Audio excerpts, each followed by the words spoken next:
All right. I could just sit and listen to that music all day. I don't know. It is great to be back with you. I don't know whether it's good to be back with you or not today. I don't know. I've just been a little There's been some disturbing news this afternoon with everything that's going on in Washington D.C. The two guardsmen that were shot, the National Guardsmen from West Virginia. I'm sorry if there's a loud clicking. It's coming through my headphones. I can't seem to find where it's coming from. So it's something with my microphone, and I can't seem to isolate it. So just bear with me. Um, but anyway, I'm sure a lot of you have heard about the two National Guardsmen that were shot in Washington, D.C. It is very disturbing news, and everyone. I know the liberals are going to try and blame Trump for this, and oh, they should have never been there. He shouldn't have been allowed to bring them in, whatever. It's I'm going to try and not get too heated into this because I could just, it's really irritating because this is what it has come to. It's I compare this what happened if the recollection that I heard was correct. Um a random person just walked straight up to these two guardsmen and pulled a gun, and one of them was shot in the head, and the other one tried to duck for cover and was just shot.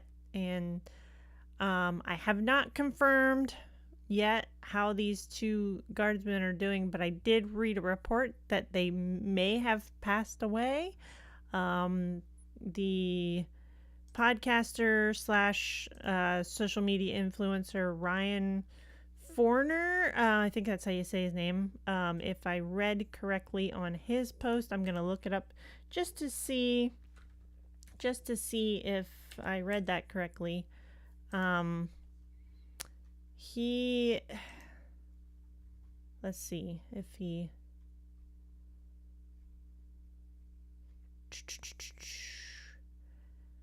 Um, hmm.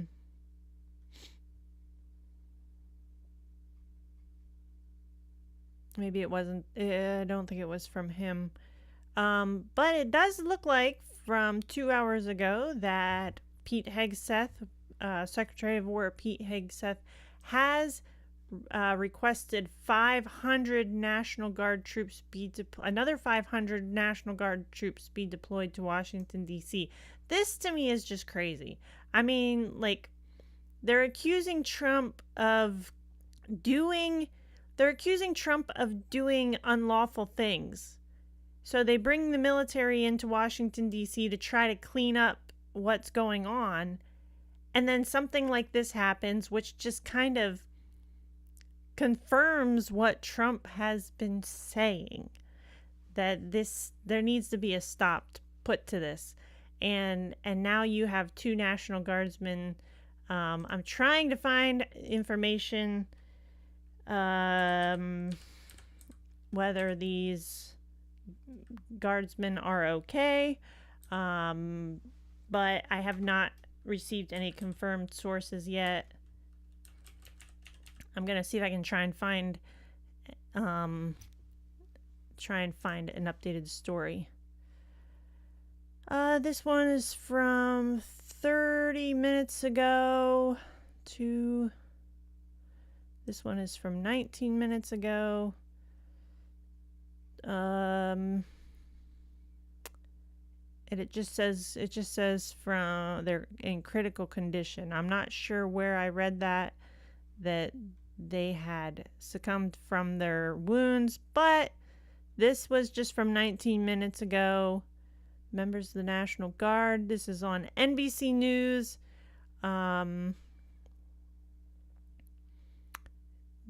It just says that they are in critical condition right now. So keep praying that everything turns out all right for them. Um, I don't know. This whole thing's just very disturbing. And those who were opposed to Trump sending the National Guard to Washington, D.C., I'm sorry, but I don't agree with that. I think that we have lost some of our law and order here in the United States. And I'm not using that in the term that everybody likes to say, oh, let's see, every single president has used that term law and order over the last how many years. But there's something about it. See, a society needs to have some sort of order. Otherwise, you're just going to have mass chaos. I mean, that's the honest to goodness truth. There's going to be mass chaos like we're seeing in some of these cities. And so there needs to be some sort of order. And if there's not, this is what you're going to get. So for those who voted for Mamdani, I mean, if he had his way, I think that's what you would get. You would get mass chaos. You would have more crime. You'd have more of this stuff happening. And then Trump would have to send National Guardsmen in to clean it up, if you want to say. But so yeah, that's just been on my mind. That's just been on my mind for a while now, and just ever since I heard this story that took place of what happened, and I don't know. But anyway, moving on to something a little more, well, it's not necessarily more cheery or bright, but the original topic of this podcast was going to be about those two, the two twins that died over in Germany. I forgot their names. It was just there on my head, and then now it's gone.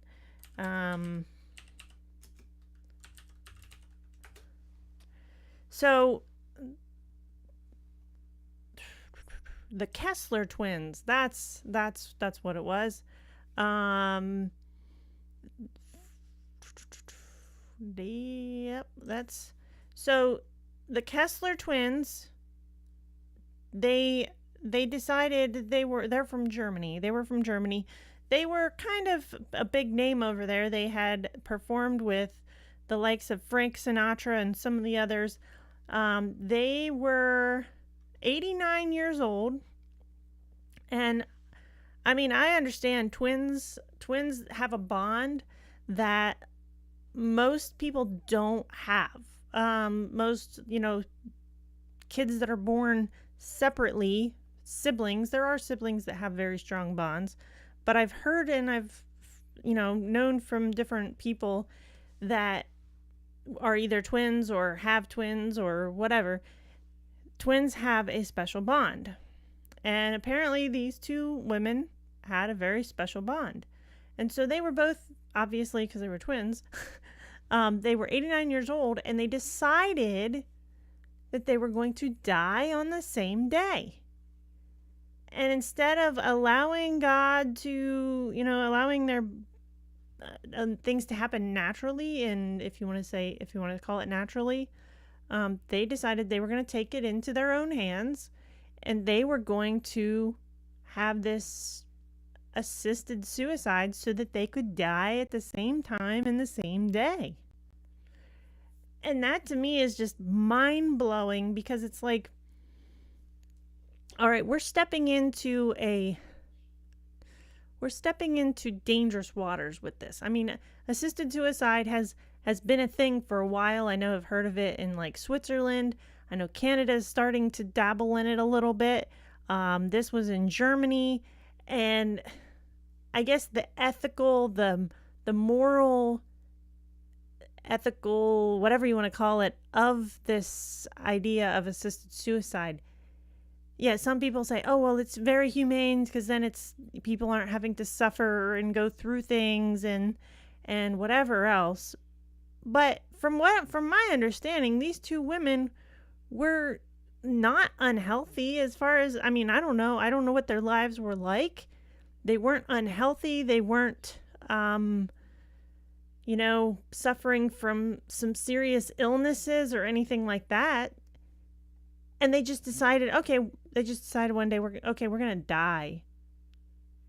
What is the difference between that and taking your own life?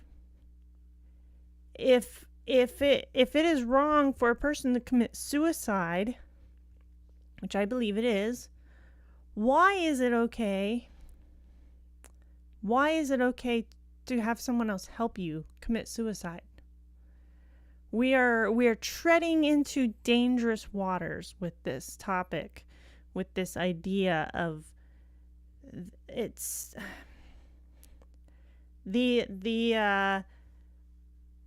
it says here in the article from, I'm not sure, DW is the, let's see if I can find, oh, it's one of those websites where it doesn't give you it just keeps scrolling and scrolling and scrolling. DW, it says in the article,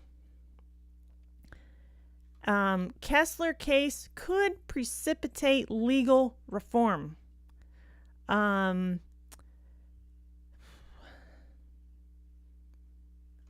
It's like I don't know what they're saying because it's sparking a debate. They're saying it's sparking a debate. If you want to read this article, I would encourage you to look it up. It's dw.com, and it's called Germany Kessler Twins Death Fuels Assisted Suicide Debate. It says the death of entertainers Alice and Ellen Kessler has sparked a fresh debate about assisted suicide in Germany. Much of the controversy centers on assisted dying organizations. So it says the death of the entertainers Alice and Ellen Kessler, aged 89, on November 17th at their home in Grunwald, or however you say it in German, district of Munich, has sparked renewed calls for reform of Germany's assisted suicide legislation. The identical twin sisters reportedly organized a joint assisted suicide. Their desire to die was well considered, long-standing, and free from any psychiatric crisis, said Wege Wetzel, a spokesperson for German Society for Humane Dying, a Berlin-based assisted dying organization. This is just mind-blowing to me that there is an organization out there called that. Does that not give you chills thinking about that there are organizations out there? I mean, we've talked about the debate of abortion. This is along the same lines of something that is very appalling as abortion. I mean, abortion is just is a whole different level of immorality in and of itself, and just the sanctity of human life. But assisted suicide takes it to a whole new level, because now you are sparking a debate on whether or not people should be allowed to take their own lives. Suicide is considered wrong on so many levels. It's wrong for somebody to commit suicide, but yet now we're saying it's okay for someone to do it as long as it's assisted by someone who's authorized to do it. Now, I'm sorry, but that to me is just kind of, it's just mind-blowing. I don't know. That's just my take on it. Maybe you have some thoughts on assisted suicide. I know you're not going to change my mind on this topic, because I do not agree with assisted suicide at all. And honestly, in my own opinion, this is my own personal opinion, and I know it's the opinion of many other people, that some of the care some of the things that are done for people who are, if you want to say, very close to dying. Some of the things that are done through some of the organizations are not are maybe assisting in the death of the person in the long term, if you want to say, assisting. So there's some debate going on about, certain organizations, whether it's hospice organizations or different things like that, that have sparked some debate, but we won't get into that whole topic right now. I'd like to have, I know there are some people that have some very strong opinions on hospice care and different things like that, but we're talking about assisted suicide, like just blatant assisted suicide right here. We're not talking about end of life care. We're not talking about hospice care. We're not talking about any of that kind of stuff. We are talking about two people who were not in any, as it says right here, in any kind of psychiatric crisis. They were not in any way like mentally unstable or mentally challenged or physically challenged or whatever. They just up and decided one day, okay, we're going to pick this date and we're going to do it together. That's just crazy to me. I don't know. I can't fathom it. But anyway, well, I digress and I will move on. But yeah, that's something to think about. And if it starts making its way into the United States here, yeah, I'll talk more about it if the topic should come up more. But until then, we'll move on. Kind of the other thing I wanted to talk about tonight was, as most of you probably know, I'm a bus driver. I drive a school bus, and I just want to encourage people, I just want to encourage you to please have patience with a school bus. There is no reason that you need to be pulling out in front of a school bus or blowing through a red light to avoid a school bus. Or that's the biggest one for me right now has been, I just saw it today. I wasn't even in a school bus. This has nothing really to do with a school bus right now. It just, The light had turned yellow. I was behind a vehicle. The light had turned yellow, and it had been yellow for 5 to 10 seconds. This was in my hometown of Mifflinburg, if you want to call it that. I don't live in town, but you get what I mean. But the light had just turned yellow, and it was yellow for about 5 to 10 seconds. And the car, it wasn't the car directly in front of me, but the car that was in front of that car. So I was here, there was a car in front of me, and then another car. The car hesitated at the yellow light, or it didn't really hesitate. It was already yellow for 5 to 10 seconds, and the light turned red just as they were at the white line, and they just, they hesitated for a split second, and then they just boop right through the red light.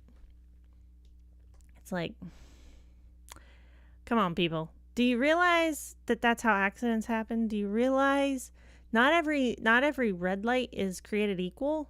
So like as soon as this light turns red over here, and this light might turn green like 2 seconds later, instead of that one red light where this light turns red over here, and then 10 seconds later this one turns green. They're not all created equal. So I just want to encourage you to be vigilant when you're coming to a red light. That's one of the things they train us in when we're driving bus, because it takes longer for a bus to come to a complete stop. It's harder to brake to stop a 15 15,000 ton bus than it is a car. So if a bus is able to come to a stop at a red light, because that is what we are instructed to do, unless of course we are like really close to the red light and it turns yellow and we can't be slamming on our brakes and doing something that could affect the kids in the bus. So sometimes we have to go through a yellow light in order to protect the kids and not jam on our brakes to come to a halt. That's the best practice in it when you're in a big heavy vehicle like that. But when you're in a car and the light turns yellow and you decide to just keep on going when you're close enough to come to a stop and you just blow through a red light blatantly, then maybe you need to pay attention a little more or just not be in such a hurry. I know it's so hard. It's so hard to not want to just want to blow through a red light. But I would encourage you that. But I've just been seeing a lot of concerning things as a bus driver. It's so easy. I mean, when you're sitting way up here and everybody else is sitting way down here, you can see so much that's going on with the other vehicles surrounding you when you're inside of a bus. So I just wanted to encourage you as a bus driver. I just want to encourage all of you automobile drivers out there that do not drive buses or trucks or things like that. Just be vigilant, be careful, pay attention to who's in front of you. Pay attention to how close you are to a bus when you're pulling out in front of them, because we can't come to a stop that fast. And if you decide to pull out in front of us and you get rear-ended or hit because we couldn't jam on our brakes fast enough to stop, it's not good. So I just want to encourage you to be vigilant and be aware of what's going on. I know a lot of the people that we have issues with this are not going to see this video, but if you know somebody that has issues with pulling out in front of people last second or things like that, please share this video with them. And also, lastly, on the whole bus driving topic, I just want to encourage you to be vigilant of when the yellow lights are flashing on a bus and then they turn red and the stop sign comes out. You are supposed to stop. That is what the stop sign is for. So I just want to encourage you to do that too. It's not hard to see red flashing lights up on the top of the bus and then a red stoppy sign. A red stop sign with the word stop on it and two blinking lights. I mean, it's pretty easy to see. So if you blow through that, then you better watch out, because you might be if we catch you, you might be in some trouble. So just to forewarn you about that.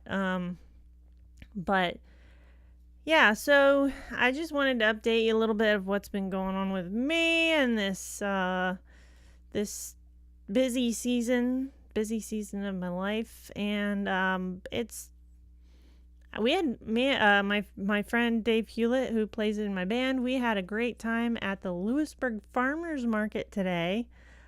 We decided to go. We were invited by my coworker / friend / former homeschool acquaintance. I don't know what you want to call him. He likes to say, I coached your basketball team one time.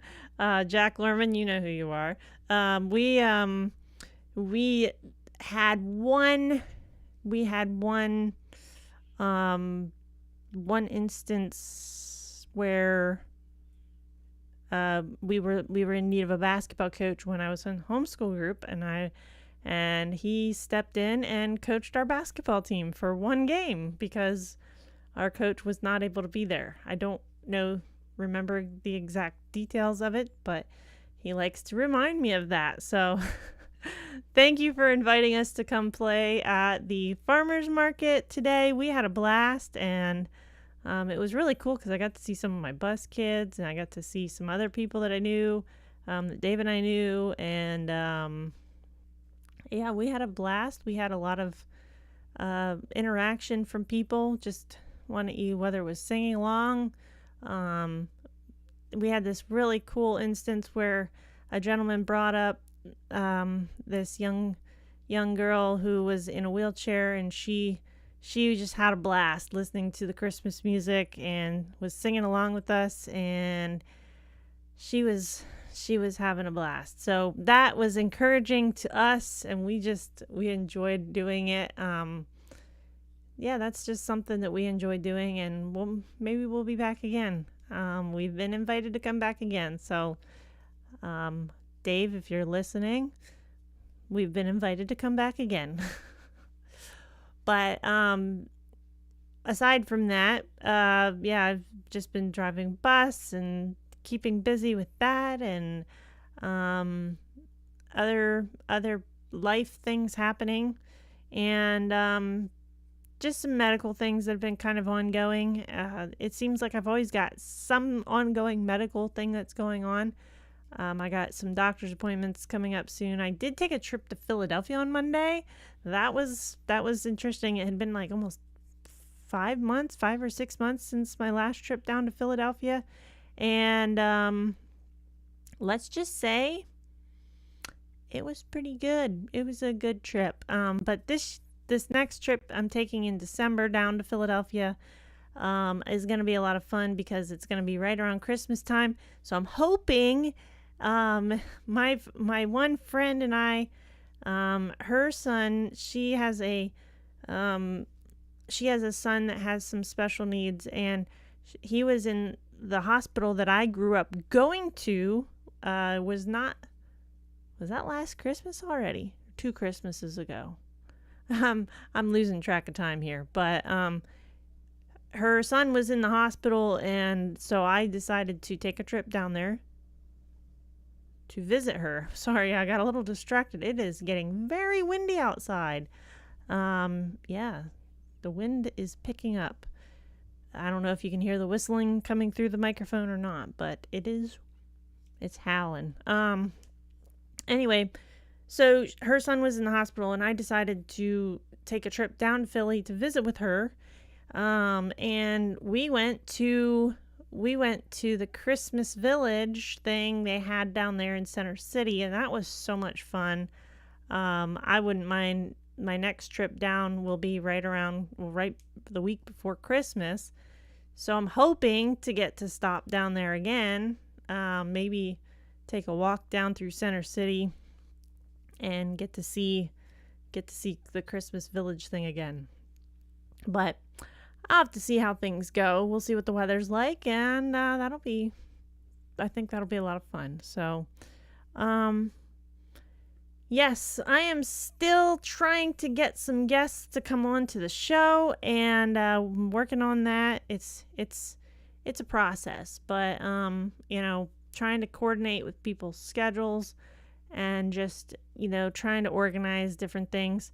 I know it's nice when you have an actual producer that does all that stuff for you. I'm kind of the if you want to say producer, editor, all-in-one person right now till who knows when. So if you keep following this page and so the main thing is what I would like to do is be able to get to where I'm live streaming directly on the Allie J Live Facebook page instead of doing this through my personal page and then having to share it on my podcasting page. All I need to do is reach 100 subscribers or followers, on that page.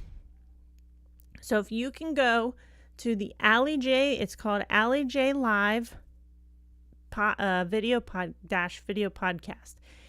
I know it's really hard to find. Sometimes I try to search it on Facebook and it won't pop up for me. So if you are able to find that, I will share a link to it on my Facebook page. If you are watching this from Facebook, I will share a link for that, and please go to that page, because the way the algorithms work and everything like that, I would rather try to grow that page and be able to actually start building from a base rather than trying to do this only through my personal page, because I think more people would be able to actually see it and be able to get something from it rather than trying to do it through my personal page all the time. And it's also streaming, so we're not only streaming on Facebook Live, but we are also streaming on YouTube Live.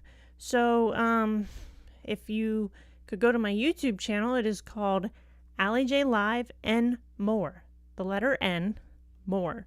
The reason it's called that instead of just Allie J Live is because I also post pictures. I also post videos of music and just stuff that I'm doing, whether it's bowling, other events that are going on in my life. So if you're able to check that out, it is Allie J Live N More, the letter N. So check that out on YouTube. I know YouTube is becoming more of a kind of a, it's not really a has-been, but if you want to say in the next generation that's coming up, it kind of is becoming a has-been. And that's why they've gotten more into the YouTube shorts and different things like that. That reminds me of one other topic I wanted to bring up. First of all, I have my issues with Candace Owens. I know I've talked about Candace Owens a little bit before. I have my issues with Candace Owens. If what she is saying is true, which I'm not going to say one way or the other if it is true or not. I'm leaning towards it not being true just because of some of the stuff that she has said. But if these threats against her are actually true, I truly hope that they resolve and that she can get back to her life. But I also think that she is a big distraction and she is dividing the conservative base. I know there are probably people that will disagree with me on this, but I really think that she is dividing the base that is the conservatives, and I think that she's being used as a tool for that. If she wants to refute that, she can come be on my podcast. I'd love to have a discussion with her, a little I know she'd try to talk circles around me and try to talk over me, if you want to say, because that's just the vibe. If you want to say the vibe that I get from her when she talks, she's always kind of one of those gotcha type of people, like just through her facial expressions and the way she words things, and she tries to sound like I'm just looking for facts. But hey, that's just my personal opinion. Anyway, I just want to say, for those that are I've been seeing a lot of Facebook reels and posts going around of people taking clips from her podcasts and then doing reaction videos. Reaction videos are one thing. I mean, as long as there's some sort of substance to it, a reaction video is a good thing. But what I think is a little disturbing is that when people are feeding off of, if a person is using another person's podcast to try and build their own base, that to me is wrong. That to me is kind of, you're basically stealing content from someone else in order to grow your own base. You have no, you don't have the ability to create content on your own, so you have to use someone else's content and then either add your 2 cents to it or just flat out steal their stuff and then post it and put your logo on it. I've seen a couple of those going around with Candace Owens videos. They don't even put their own comments on it. They just take her videos and then slap their logo on the screen and play her video as a reel. And I'm like, how are they getting away with that? To me, that's blatant, what's the word? Plagiarism. If you can't come up with your own content and you have to steal someone else's content to gain a following, then you probably shouldn't be putting reels out. You probably shouldn't be doing a podcast, if you want to even call it that, because this one person, I've never even seen them put any, if you want to say, of their own original content out. All they do is they take a clip and a reel of Candace Owens and slap their logo on it. So that's just my 2 cents on the whole thing. I'm not afraid to talk about Candace Owens. I'm not doing it to try and gain a following. I'm just trying to, if you want to say, break down some of the things that she's said and bring some light and some truth to them. Whether or not she is actually receiving death threats, I mean, I'm sure everybody receives a lot of these conservative podcasters are receiving death threats, and I can imagine she probably is. But is it as extreme as what she's saying about the French government and this one Israeli? There just happens to be one Israeli who is training with the French government to commit this assassination of Charlie Kirk. I mean, like, where did this information just all of a sudden come from? And I don't know. She used Charlie Kirk to gain a following. She used the tragedy of Charlie Kirk to gain a following, which I thought was wrong. And then she's been feeding off of that for the last, almost 2 months now, since his assassination. And to me, that's wrong. To me, that is just flat out wrong. Let the family rest. It's just like, really? You're basically, I mean, if she really does have sources out there that can actually get things done, that's great. But why is she not giving direct answers to the things that she is raising? I don't go out of my way to watch Candace Owens stuff. It just pops up on my Facebook randomly, and so I'll watch a little bit here and there, but I'm trying to get the algorithms to realize I don't want to see this anymore. And I'm starting to see more and more people, if you want to say, open their eyes to some of the stuff that she's saying. She has, let's just say, well, for one, she's, I don't know. I'm not going to say much because I don't want to, I'm not trying to speak ill of her, because I think, let's just say, she needs a lot of prayer. She needs to maybe, I don't know what's going on in her life. I've read some different things, people speculating what's going on in her life. Maybe she's dealing with postpartum depression or post, whatever it's called, when you have so many kids in a row, depression type stuff. And just some of her actions have kind of concerned some people, and even some of the things that she said. And I mean, I truly hope that the stuff that she's saying is not true, just for the sake of that it's not, and that she is safe. But if it is true, if the stuff that she's sharing is true, why not give sources? Why not? I mean, you can't hide behind secret sources forever. That's all I'm going to say about that. So, let's just hope that Facebook gets the hint and sees that I don't want to be seeing her content all the time and starts to take it away. Take it away. Well, I want to thank you so much for joining me on Allie J Live again tonight. I'm going to try and, I always say this every time, I'm going to try and become more consistent in doing this, but we are on a vacation right now. If you want to say I'm on a vacation from work for the holiday, for this holiday, and then we'll be back on one for the end of the year, for Christmas and New Year's.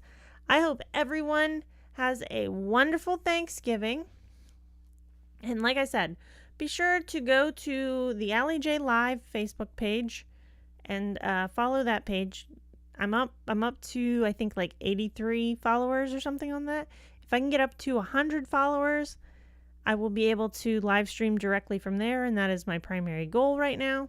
And then also go to the YouTube channel, which is Allie J Live N, the letter N, more. You can see other videos that I've done on there. You can see past podcasts from the One Shot podcast that got this all started.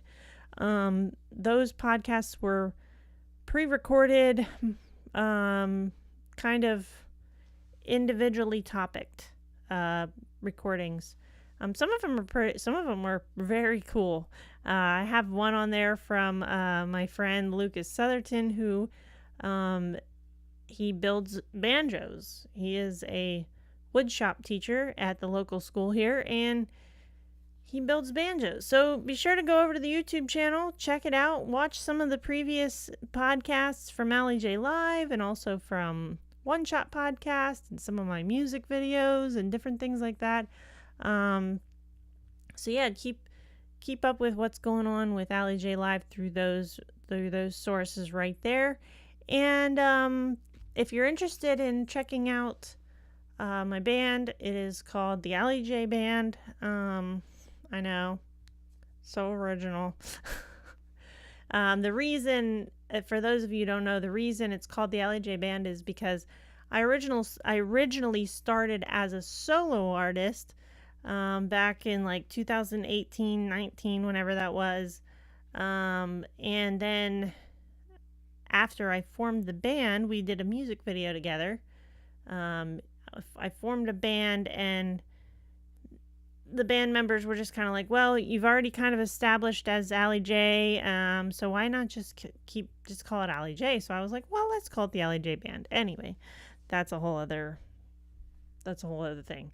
And if anybody has any band name ideas, if I ever decide to change the name of the band, feel free to shoot some band names to me. Believe me, when I was trying to find a name to change it, it was a chore, because everybody and their brother has a band out there, and every single name that we came up with was either taken or, well, was taken, or else I just was not crazy over it. So, all right, well, it has been a pleasure to be with you here today, and I hope that you have a wonderful, wonderful rest of your evening. And, yeah. Hope y'all check out this podcast. Start it from the very beginning and rewatch it if you missed it to hear all the different topics that we discussed. And there will be more coming.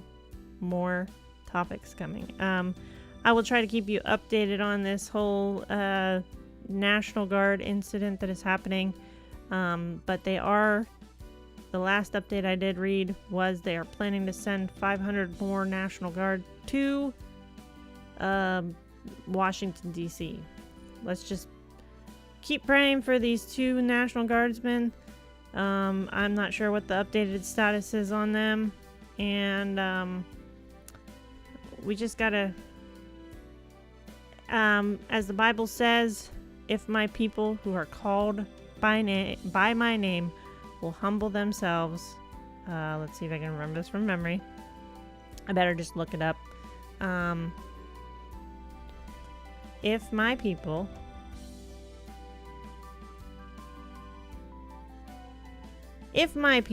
who are called... Okay, give me 1 second. I should have had this looked up first, sooner. Alright, where is it? Let's, sorry about that.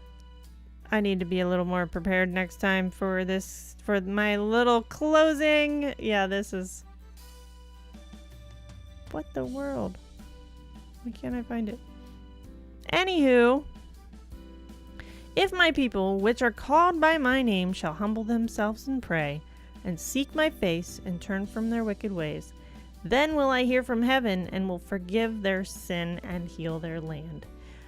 People, what we need in this country is revival. And we saw a revival happen after the assassination of Charlie Kirk.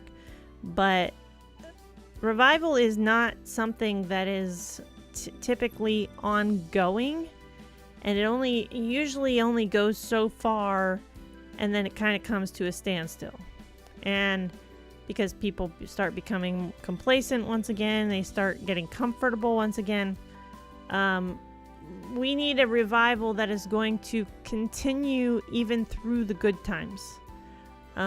It seems like it happens through the bad times, but if we have a revival happening even through the good times, where the Holy Spirit is working on people, and people are allowing the Holy Spirit to fill them and, open their eyes to things that are going on in their life, that is a true revival. Not saying that these other revivals aren't true revivals, but that's what I'm saying, is that we need to have a revival that happens not only when there's tragedy, but there needs to be revival even through the good times. Well, I'm Allie J for Allie J Live. It's been great to be with you tonight, and I hope that you have a great Thanksgiving. I'm not sure if I will pop on here to say anything tomorrow for Thanksgiving, so I'll just say it tonight. Hope you have a wonderful Thanksgiving, or as some people say, Turkey Day. Yeah, the food's always great, and sometimes I eat a little too much. But I'm gonna try to contain myself this time. But for those of you who are, dealing with things in your life right now, whether it's tragedy, I know there's been some tragedy that has taken place here locally, and I know the holidays are always a hard time for people. So I just want to say that my prayers are with you, with your families, and with anyone who is dealing with something in their life right now that is hard. I've been through that, and it's never easy. So take care, may God bless, and have a wonderful Thanksgiving, and I'll see you next time right here on Allie J Live. Take care.